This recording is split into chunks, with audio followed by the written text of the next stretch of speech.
Partout où vous vous trouvez, je vous salue dans le précieux nom de Jésus-Christ. C'est encore une fois le vôtre Paul Ariel Malimtoto, je suis serviteur de Dieu par sa grâce.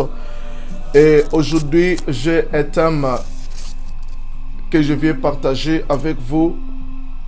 Et le thème que je viens partager avec vous dans les Saintes Écritures est intitulé « Je ne suis plus esclave pour avoir peur, je suis un enfant de Dieu ». Je ne suis plus esclave pour avoir peur, mais je suis un enfant de Dieu. Nous sommes dans Romains chapitre 8, le 15e verset. La Bible dit « Et vous n'avez point reçu un esprit de servitude pour être encore dans la crainte, mais vous avez reçu un esprit d'adoption par lequel nous crions Abba, Père. L'Esprit lui-même rend témoignage à notre esprit que nous sommes enfants de Dieu. Or, si nous sommes enfants de Dieu, nous sommes aussi héritiers de Dieu et co-héritiers de Christ. Et si toutefois nous souffrons avec lui, afin d'être glorifiés avec lui. Verset 18. J'estime que les souffrances du temps présent ne sauraient être comparées à la gloire à venir qui sera révélée pour nous. Ici, l'apôtre commence avec une parole tellement forte et très importante en disant « Et vous n'avez point reçu un esprit de servitude pour être encore dans la crainte. » Ici, l'apôtre Paul était en train de s'adresser à l'église en disant « L'esprit que vous avez reçu, ce n'est pas un esprit de servitude. Ce n'est pas un esprit d'esclave. Mais vous avez reçu l'esprit d'adoption, un esprit qui a fait de vous, qui étaient des anciens esclaves, qui a fait de vous des enfants. Parce que, bien aimés dans le Seigneur, les gens qui ont vécu dans l'esclavagisme, comme ici aux États-Unis, peut-être qu'ils peuvent comprendre cet enseignement très bien, mieux que moi. Et dans mon pays où il y avait la colonisation, peut-être mes grands-parents, ils ont compris qu'est-ce que l'indépendance. Et ici, l'apôtre Paul est en train de parler de deux esprits. Il parle de l'esprit de la servitude ou l'esprit de la servitude, oui. Et il parle aussi de l'esprit d'adoption. Donc, et ces deux esprits nous communiquent deux identités. L'esprit de la servitude, c'est l'esprit d'esclave. Et l'esprit d'adoption, c'est l'esprit de fils. Alors, je ne sais pas quel est l'esprit que tu as, bien-aimé dans le Seigneur.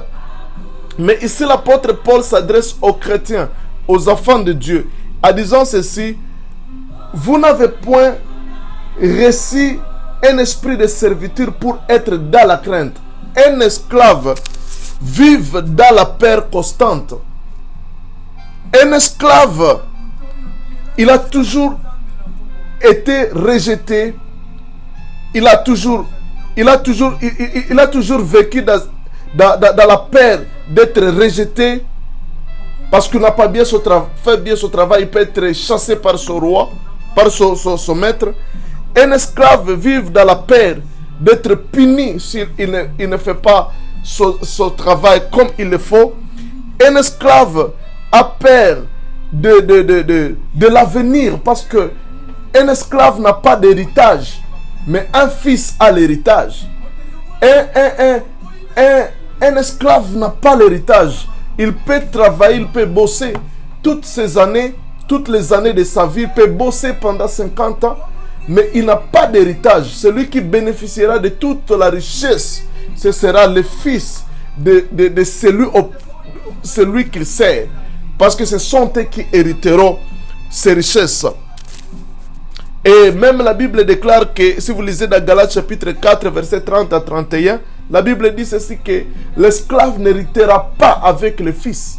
Donc ici, bien aimé, je comprends que ce qui fait que l'esclave soit dans la peur, c'est parce qu'il n'a pas de futur, il n'a pas d'avenir, il n'a pas une destinée, il n'a pas un héritage, il est dans une peur constante.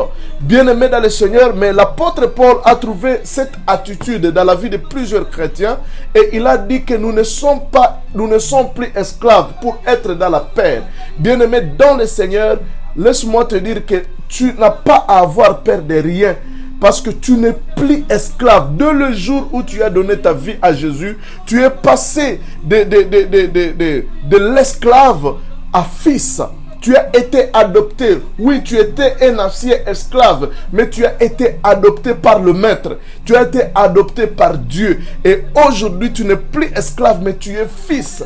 Bien-aimé dans le Seigneur. Et tu dois, tu sais quoi?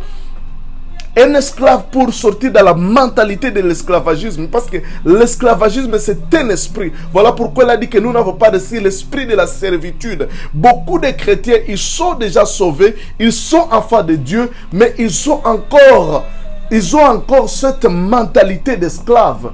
Ils vivent comme des esclaves. Ils ont peur des démons. Ils ont peur du diable. Ils ont peur de leur ancien maître. Ne sachant pas qu'ils ont été libérés de la servitude de ces maîtres qui régnaient sur eux et que désormais leur vie appartient à un autre maître qui est Dieu. Bien-aimés dans le Seigneur, leur vie appartient et le Dieu les a adoptés. Nous étions esclaves du péché, nous étions esclaves du diable, nous étions esclaves du monde et le Seigneur nous a sauvés de cet esclavagisme au travers l'œuvre de la croix. Vous savez,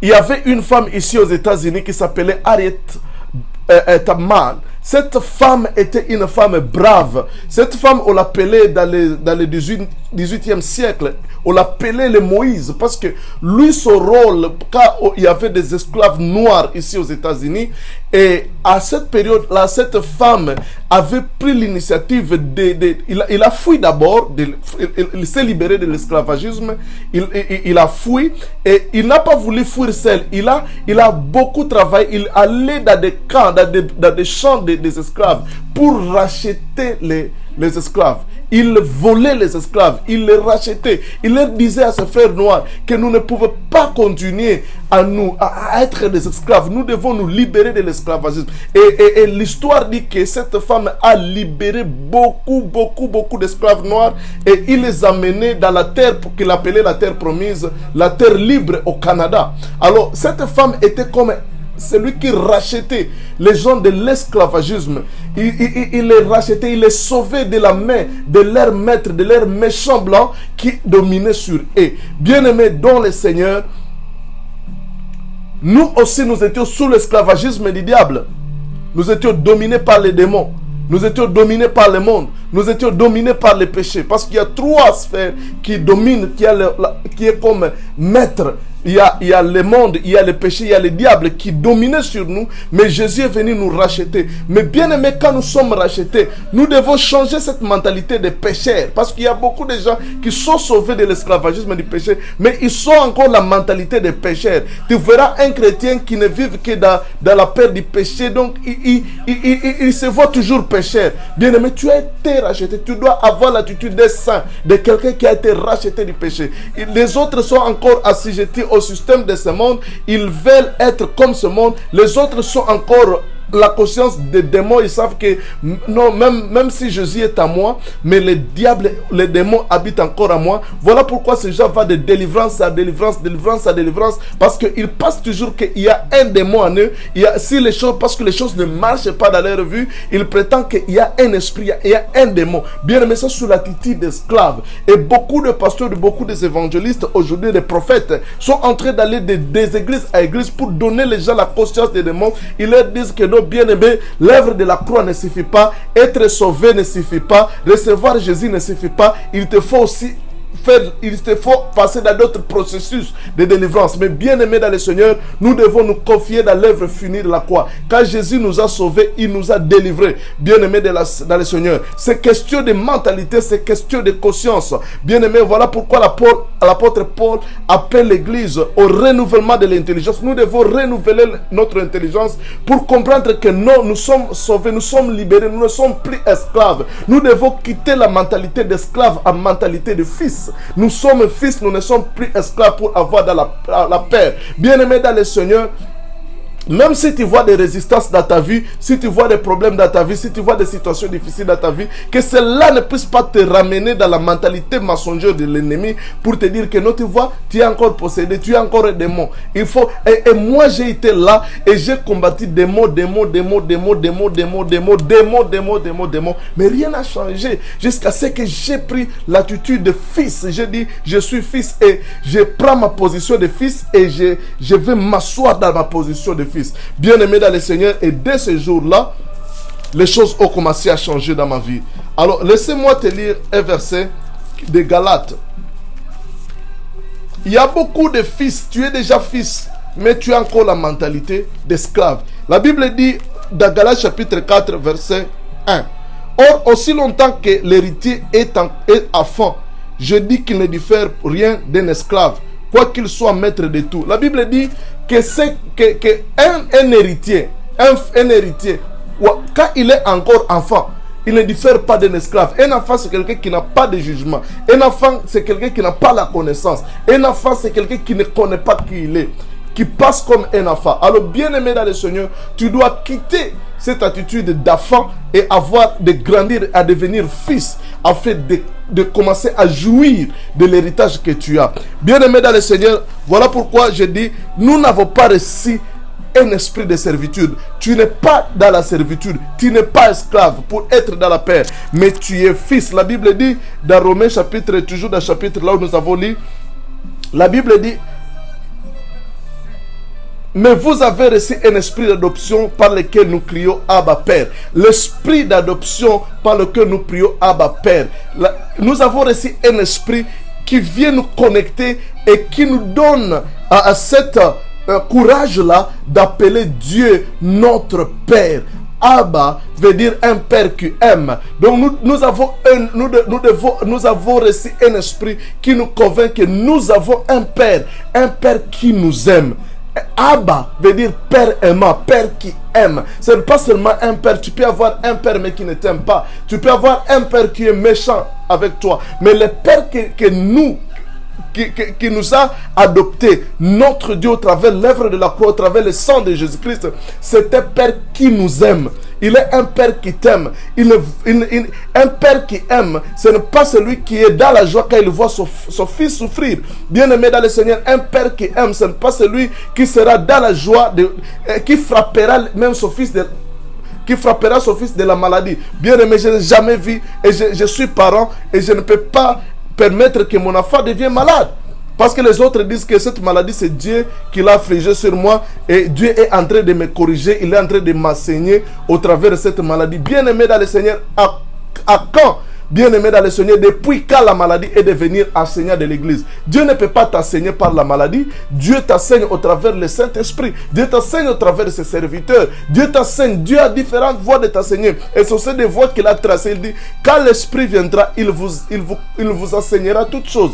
Et il nous enseigne toutes choses au travers de ses bouches autorisées, qui sont les serviteurs, les pasteurs, les évangélistes, les docteurs, les apôtres et les prophètes. Il nous enseigne au travers de ces gens-là, bien-aimés. Il ne nous enseigne pas par la souffrance, en amenant le divorce dans ta famille, en amenant l'accident, et que tu dis que Dieu m'a enseigné au travers de l'accident. Dieu ne peut pas utiliser l'accident comme un moyen d'enseigner son église. Ça, c'est le diable derrière cet accident, et il faut refuser cet accident.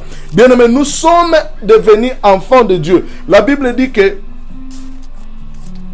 voilà pourquoi nous ne devons pas être dans la crainte, mais nous devons connaître que nous appartenons à une famille. Nous sommes membres de la famille de Dieu au travers de l'œuvre de la croix. L'Esprit lui-même rend témoignage à notre esprit que nous sommes enfants de Dieu. Bien-aimés, nous sommes fils, nous sommes enfants. We are child of God. We are children of God. We are child. Tu es un enfant de Dieu. Tu es un enfant de Dieu. Tu es un enfant de Dieu. Tu es un enfant de Dieu. Tu es un enfant du roi. Dieu, c'est le grand roi. Tu es un enfant de Dieu. Tu n'es pas esclave. Bien-aimé dans le Seigneur, enlève cette mentalité d'esclave. Tu es un enfant. Tu es un enfant de Dieu. Tu es un fils. Tu es une fille du royaume de Dieu. Et si tu es fils, La Bible dit, l'Esprit lui-même rend témoignage à notre esprit que nous sommes enfants de Dieu. Et si nous sommes enfants de Dieu, nous sommes aussi héritiers. Tu ne peux pas appartenir à une famille riche et manquer l'héritage dans cette famille. Nous sommes héritiers de Dieu et co-héritiers de Christ. Nous sommes des héritiers de Dieu. Si tu es enfant de Dieu, tu as un héritage, bien-aimé.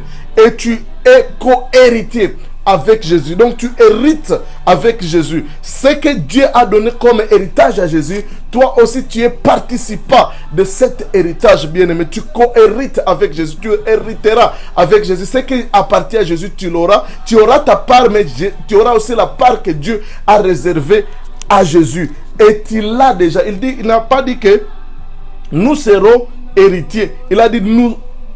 Or, si nous sommes afin de dire, nous sommes aussi héritiers. Maintenant, nous sommes héritiers dès à présent.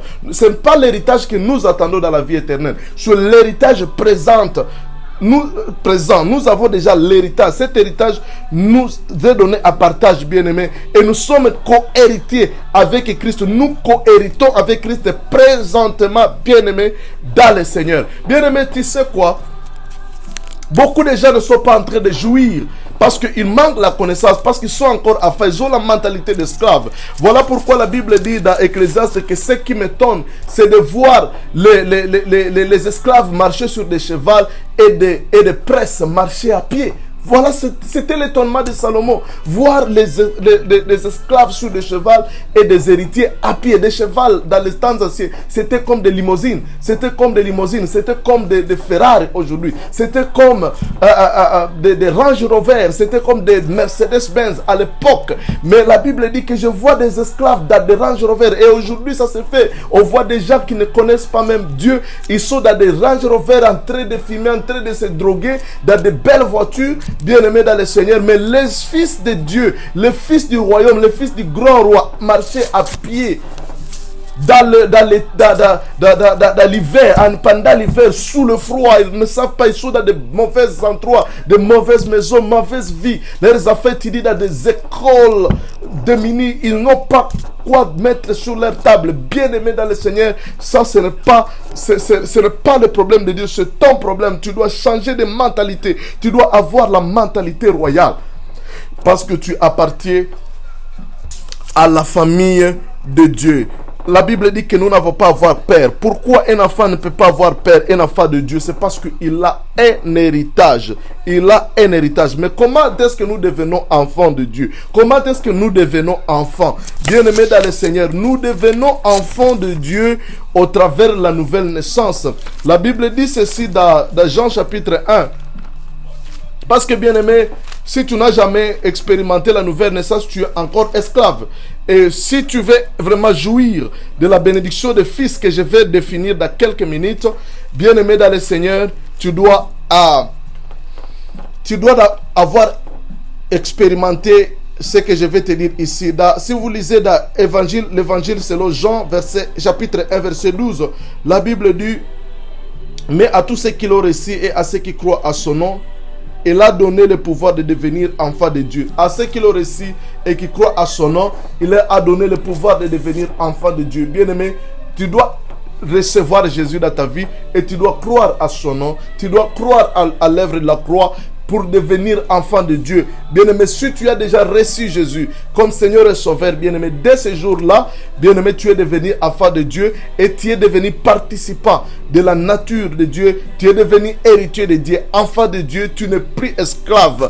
Bien-aimé, ce n'est pas par la délivrance que tu deviens homme libre. Ce n'est pas par la délivrance que tu deviens homme libre. C'est par la nouvelle naissance. Et quand tu reçois la nouvelle naissance, le salut vient dans ta vie. Et cette salut, c'est comme un paquet qui a beaucoup de choses. La rémission du péché, la justification, la vie éternelle, la délivrance et tout ce que tu as besoin. La guérison, la bénédiction, l'élévation. Tout ce que tu as besoin pour ta vie. Bien-aimé dans le Seigneur. Comment maintenant, quel est l'héritage? Parce que la Bible dit que nous sommes co-héritiers, héritiers et co-héritiers avec Dieu. Mais qu'est-ce que Jésus a hérité de la part de Dieu? Bien-aimé dans le Seigneur, parce que je veux que tu comprennes la largeur, la longueur et la hauteur de de ton héritage, parce que tu es co-héritier. Tu hérites avec Christ ce que Jésus a reçu de son Père. La Bible dit dans Apocalypse chapitre 5 verset 12, il disait d'une voix forte, l'agneau qui a été immolé, l'agneau c'est Jésus, est digne de recevoir. L'agneau, c'est Jésus, est digne de recevoir. Ce qu'il a reçu là, c'est son héritage. Et la Bible dit que nous sommes héritiers avec lui. Ce que Jésus a reçu de la part de son Père, nous l'héritons avec lui. Et la Bible dit qu'il disait d'une voix forte, l'agneau qui a été immolé est digne de recevoir la puissance. Nous héritons la puissance avec Jésus, digne de recevoir la richesse. Nous héritons la richesse avec Jésus, digne de recevoir la sagesse. Nous héritons la sagesse avec Jésus, digne de recevoir la force, l'honneur, la gloire et la louange. La gloire, c'est ton héritage. La louange, être respecté, être honoré, c'est ton héritage. La sagesse, c'est ton héritage. L'honneur, c'est ton héritage. La richesse, c'est ton héritage. La puissance sur le diable, sur les démons, sur le monde des ténèbres, c'est ton héritage, bien-aimé. Je ne m'attarderai pas là-bas. Mais comment nous connecter à cette liberté? Parce que beaucoup de gens ne jouissent pas de la liberté et ne jouissent pas de leur statut d'enfant de Dieu. Bien-aimé, comme nous avons lu, la Bible dit que quand tu es encore un enfant, il t'est difficile de jouir de ton héritage. Tu ne diffères pas d'un esclave. Parce que, pourquoi l'enfant n'arrive pas à jouir? C'est parce qu'il n'a pas la connaissance. C'est comme un esclave ou un employé. Quelqu'un qui travaille dans ta maison, qui t'aide dans le ménage et qui garde ton enfant à la maison. Ton enfant, parce qu'il est encore enfant, quand il touche à la télévision, l'esclave peut dire, ne touche pas à cette télévision. Et il ne touchera pas, il aura peur de l'esclave parce qu'il ne sait pas que la télévision lui appartient. Donc, bien aimé dans le Seigneur, c'est problème de connaissance. Alors, pour te connecter à ta liberté, c'est au travers de la connaissance. Pour comment arriver à être libre, à me connecter à la liberté, lisons un verset dans la Bible. Dans Jean chapitre 8, verset 32. Jean chapitre 8, verset 32. Jean chapitre 8, verset 32. Qu'est-ce qui est dit là-bas? Jean chapitre 8, verset 32 dit ceci. Vous connaîtrez la vérité et la vérité vous affranchira. Vous connaîtrez la vérité et la vérité vous rendra libre. Bien-aimé, pour te connecter à ta statut d'enfant de Dieu et commencer à jouir de la puissance, la louange, l'honneur, le respect, la richesse et tout ce qui est ton héritage que tu hérites avec Christ, c'est par la connaissance de la vérité. La Bible dit, vous connaîtrez la vérité et la vérité vous affranchira. Bien-aimé, quand tu n'as pas la connaissance de la vérité, tu n'arriveras pas à jouir de la bénédiction de ta liberté. Bien-aimé, qu'est-ce que la vérité que nous sommes censés connaître? Bien-aimé, tu dois connaître, tu as besoin d'avoir la vérité, la connaissance sur ton Père, connaître qui est Dieu.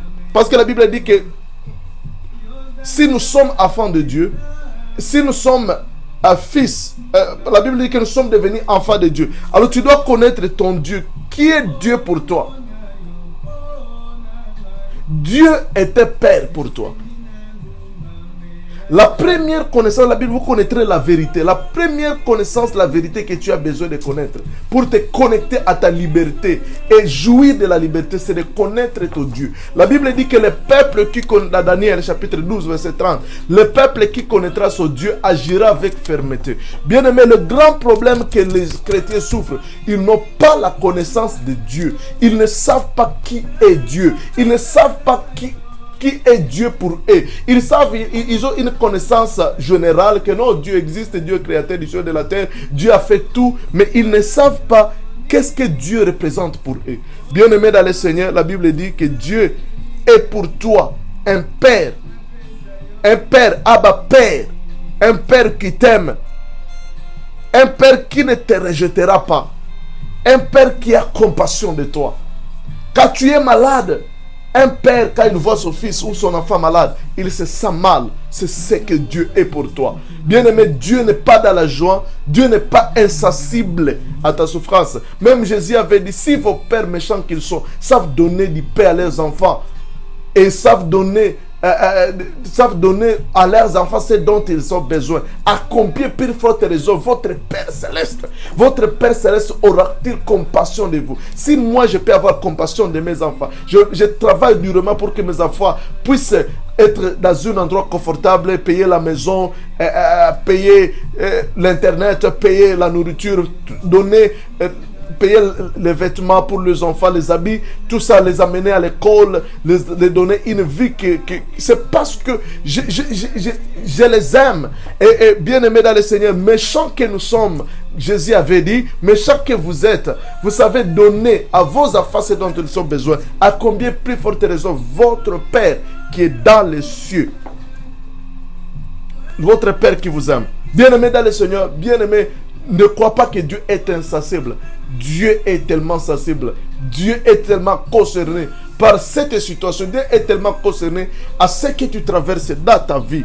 Bien-aimé dans le Seigneur, il continue. Et ce que tu as besoin de connaître, premièrement, tu as besoin de connaître Dieu. Avoir la connaissance de Dieu. Qui est Dieu? Qui est Dieu pour moi? Ça, ce n'est pas la connaissance, oh Dieu, la Trinité, oh nous sommes unitariens, Dieu le Père, Dieu le Fils. Dieu... Non, on n'a pas besoin de ça maintenant. On a besoin de connaître Dieu comme Père. Parce que quand tu connais Dieu comme Père, c'est une question de relation. C'est une question familiale, bien-aimé. Dans le Seigneur, moi, je n'ai pas besoin de connaître mon Père, où il était né, mon père a passé où par là, tout ça. Parce que beaucoup de gens amènent beaucoup de connaissances sur Dieu, mais il nous échappe de ce qui est important. Bien aimé, dans ce qui est important, c'est la relation. La relation, qui est mon Père pour moi? Est-ce que mon Père m'aime? Est-ce que mon Père a compassion de moi? C'est ce que j'ai besoin de connaître. Mon Père était né, je ne sais pas où, 1900 combien, 1900, tout ça, ça n'a pas d'importance pour moi. 1880, non, je ne sais pas ça, mais ce que j'ai besoin, c'est de connaître qui est ce Père pour moi. Est-ce que mon Père m'aime? Est-ce que mon Père, quelle est la relation que j'entretiens avec mon Père? Tu as besoin de connaître qui tu es et qui est Dieu pour toi. Tu as besoin aussi de connaître qui tu es. Connais-toi toi-même. Tu as besoin de te connaître. Qu'est-ce que tu es aux yeux de Dieu? Bien-aimé dans le Seigneur, tu es un enfant de Dieu. Et comme enfant de Dieu, tu as de la valeur aux yeux de Dieu. Tu es aimé par Dieu. Et Dieu t'aime comme il aimait Jésus. Si tu lis dans Jean chapitre 17, verset 23, il y a un verset vraiment très important que j'aime beaucoup. La Bible dit, moi en un et toi en moi, afin qu'ils soient parfaitement un. Et que le monde connaisse que tu m'as envoyé et que tu les aimes comme tu m'as aimé. Jésus dit que je prie que le monde connaisse que tu les aimes comme tu m'as aimé. Dieu t'aime comme il a aimé. Le monde doit connaître que tu les aimes comme tu m'as aimé. Mais toi aussi, tu dois connaître que Dieu t'aime à la même mesure avec Jésus, au même niveau avec Jésus, au même level avec Jésus. Bien-aimé dans le Seigneur, c'est très important que tu puisses connaître ces choses. Et à conclusion, bien-aimé dans le Seigneur, je veux que nous puissions lire enfin 2 Pierre chapitre 3, verset 18. Je ne savais pas que ma prédication sera si longue. De Pierre chapitre 3 verset 18, la Bible dit ce qui suit. Mais croissez dans la grâce et dans la connaissance de notre Seigneur et Sauveur Jésus-Christ. À lui soit la gloire maintenant et pour l'éternité. Amen. Nous devons croître dans la connaissance de notre Seigneur Jésus-Christ. Connaître qui est Dieu pour moi. Dieu était Père pour moi. Dieu était Sauveur pour moi. Dieu était Consolateur pour moi. Dieu a un héritage pour moi. Et je dois aussi me connaître. Je suis un enfant de Dieu. Je suis aimé par Dieu. J'ai de la valeur de Dieu aux yeux de Dieu. Et j'ai un héritage dans cette famille, dans la nouvelle famille que je me trouve. Alors tu n'as pas à avoir peur parce que tu n'es plus un esclave, tu es un enfant. Que Dieu te bénisse. Amen. Merci Seigneur pour ce message. Laisse que ceci puisse aider le cœur de quelqu'un. Au nom de Jésus. Amen. Que Dieu te bénisse. Amen. Bye bye.